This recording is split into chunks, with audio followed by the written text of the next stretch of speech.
شادی کی رات میری دلہن مخصوص ایام سے تھی، اس لیے مجھے قربت سے منع کرنے لگی، لیکن اس کے لاکھ سمجھانے اور انکار کرنے کے باوجود میں نے صحبت کر لی۔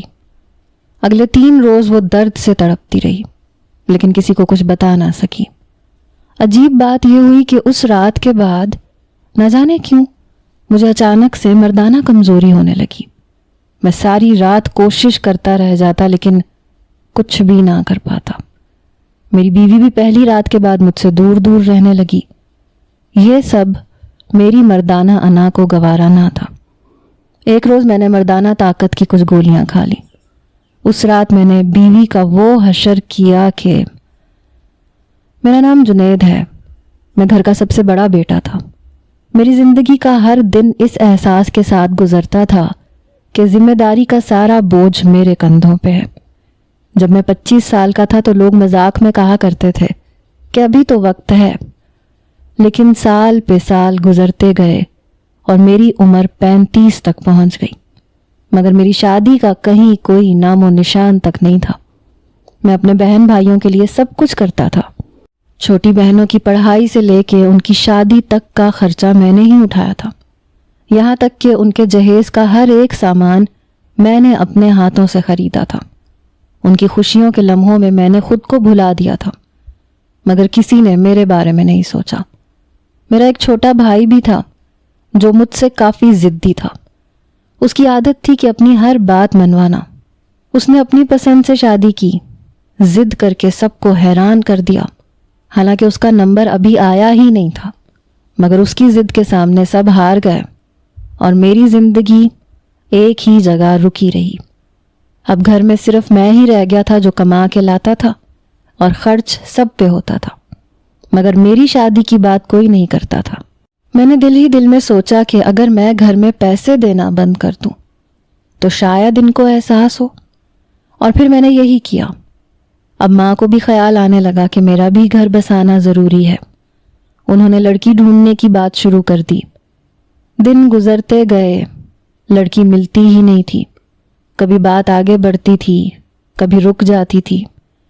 پھر ایک دن یاسمین کا رشتہ آیا۔ جب میں نے اسے دیکھا تو دل جیسے خوشی سے بھر گیا۔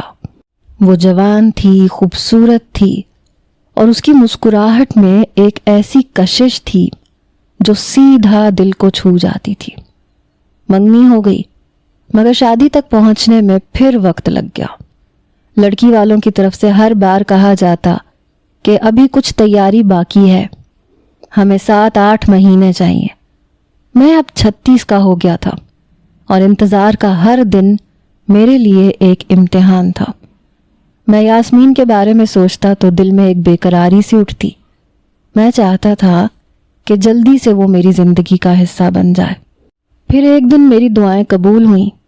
میری دادی جو بستر مرگ پہ تھیں، انہوں نے گھر میں سب کے سامنے کہہ دیا کہ جنید کی شادی جلدی کروا دو، وہ میرا پہلا پوتا ہے، میرا دل چاہتا ہے کہ میں اس کی شادی اپنی آنکھوں سے دیکھوں۔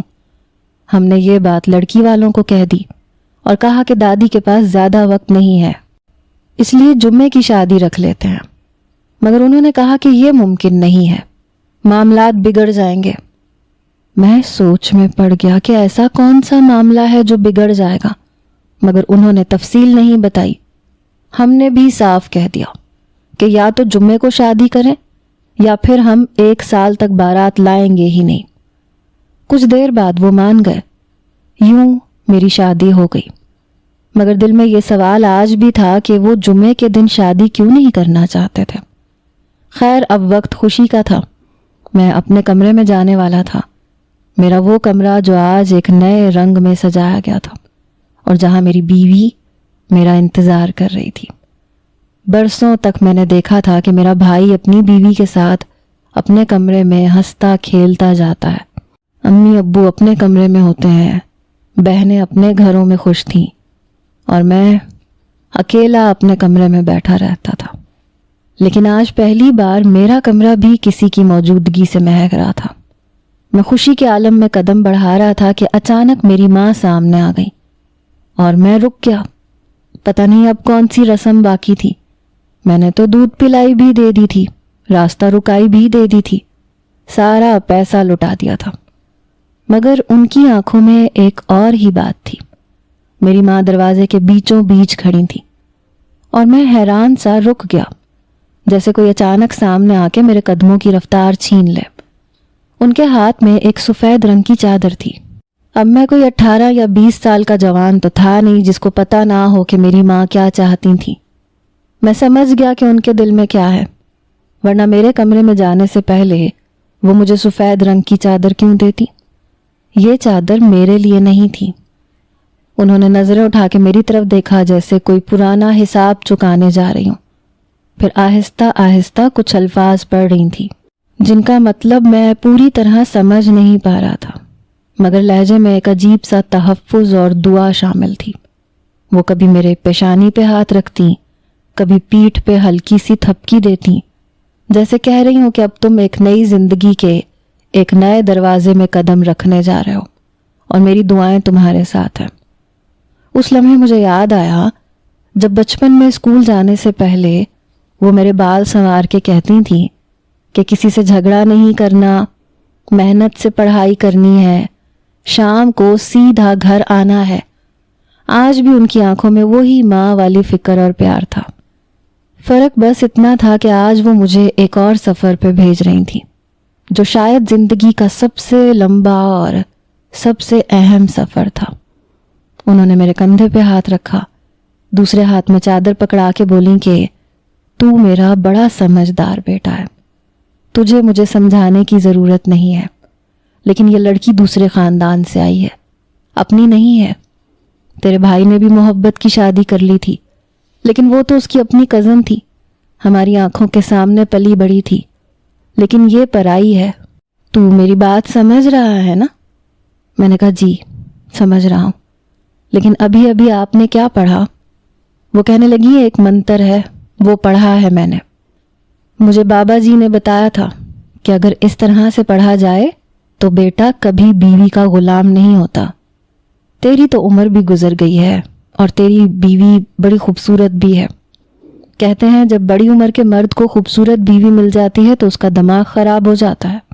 میں سوچنے لگا کہ یہ کوئی وقت ہے ان باتوں کا، اور ان باتوں میں کوئی سچائی نہیں، سب فضول کی باتیں ہیں۔ چادر تو میں نے پکڑ لی۔ ماں نے کہا بس آخری چکر رہ گیا ہے۔ وہ میرے آس پاس چکر لگانے لگی اور پھر سے دم پڑنے لگی۔ انہوں نے ایک دم سے ہاتھ اٹھایا، آسمان کی طرف دیکھ کے کچھ پڑھا، پھر میرے سر پہ ہاتھ رکھ کے مجھے جانے کا اشارہ کیا۔ میں نے سوچا اب تو میں آزاد ہوں، لیکن جیسے ہی میں نے ایک قدم آگے بڑھایا، ماں نے پھر میرا ہاتھ پکڑ لیا۔ کہنے لگی جنید بیٹا ذرا سا رک جا، اندر جانے سے پہلے ایک بات سن لے۔ میں ٹھٹک کے رک گیا، دل میں ہلکی سی گھبراہٹ پیدا ہوئی کہ آخر اب کون سی بات ہے جو اس وقت اتنی ضروری ہے کہ مجھے کمرے کے دروازے پہ ہی روک لیا گیا ہے۔ میں نے کہا جی ماں بولیں۔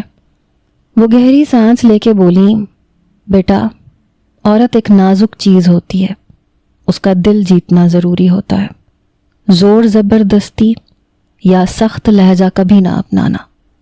میں نے بس ہلکی سی مسکراہٹ کے ساتھ سر ہلا دیا، مگر دل میں ایک بے قراری سی تھی کہ جلدی سے اندر جا کے اپنی نئی زندگی کا آغاز کروں۔ ماں نے آہستہ سے میرا ہاتھ چھوڑا اور میں نے ایک گہری سانس لے کے دروازے کی طرف قدم بڑھائے۔ دروازہ آدھا کھلا تھا، اندر سے ہلکی سی خوشبو آ رہی تھی جو شاید یاسمین کے بالوں میں یا اس کے لگائے ہوئے عطر سے آ رہی تھی۔ میں نے آہستہ سے دروازہ دھکیلا۔ کمرے میں مدھم سی روشنی تھی، دیوار کے ساتھ ایک میز پہ گلاب کے پھول سجے تھے، بستر پہ سفید چادر بچھی تھی، سرہانے کے قریب یاسمین بیٹھے بیٹھے اپنے دوپٹے کے پلو سے کھیل رہی تھی، جیسے وقت گزارنے کے لیے کوئی مصروفیت ڈھونڈ رہی ہو۔ اس کے چہرے پہ ہلکی سی گھبراہٹ اور انتظار کی جھلک تھی۔ میں نے جیسے ہی قدم اندر رکھا، اس نے نظریں جھکا لیں اور میں ایک لمحے کے لیے وہیں کھڑا رہ گیا۔ مجھے محسوس ہوا کہ کمرے کی فضا بھی میرے دل کی دھڑکنوں کی رفتار سے چل رہی ہے۔ یہ وہ لمحہ تھا جس کا میں نے برسوں انتظار کیا تھا، لیکن ساتھ ہی میرے دماغ میں میرے دوستوں کی باتیں گونجنے لگیں۔